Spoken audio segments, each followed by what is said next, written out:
বলো দিদি, তোমার নাম বলো আগে। আমার নাম সুবর্ণা মণ্ডল, আমি গঙ্গারামপুর থেকে এসেছি। আর তোমার বাড়িতে কত মাসের বাচ্চা আছে বলো? 5.5 মাসের বাচ্চা আছে আমার।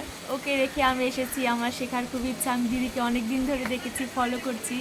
আমারও খুব ইচ্ছা ছিল, তো আমার খুব ইচ্ছা ছিল যে বাড়িতে বসে, যেহেতু আমি একজন ওয়াইফ, মানে হাউস ওয়াইফ, তো আমার খুব ইচ্ছা ছিল ঘরে বসে একটা বিজনেস করার।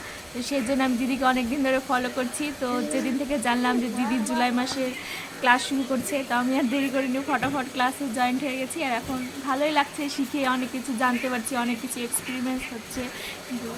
আর যারা বাচ্চা রেখে 4-5 বছর হয়ে গেছে, ধরো 2.5 বছরও হয়ে গেছে, তারা বলছে বাচ্চা একটু বড় হোক তারপরে আসবো, তাদের জন্য তুমি কি বলবা? তুমি যে এত তাদের ছোট জন্য বাচ্চা বলবো, রেখে এসছো। ইচ্ছা থাকলে হয়, ম্যানেজ হয়ে যায়। যেহেতু আমারও কষ্ট হচ্ছে, আমি আমার বাচ্চাকে রেখে এসেছি, কিন্তু শেখারও একটা আগ্রহ আছে না যে জিনিসটা আমাকে শিখতে হবে।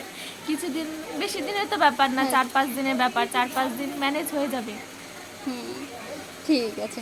ভালো মতো শিখো, তোমার কেক আমরা শেয়ার করছি একটু পরে।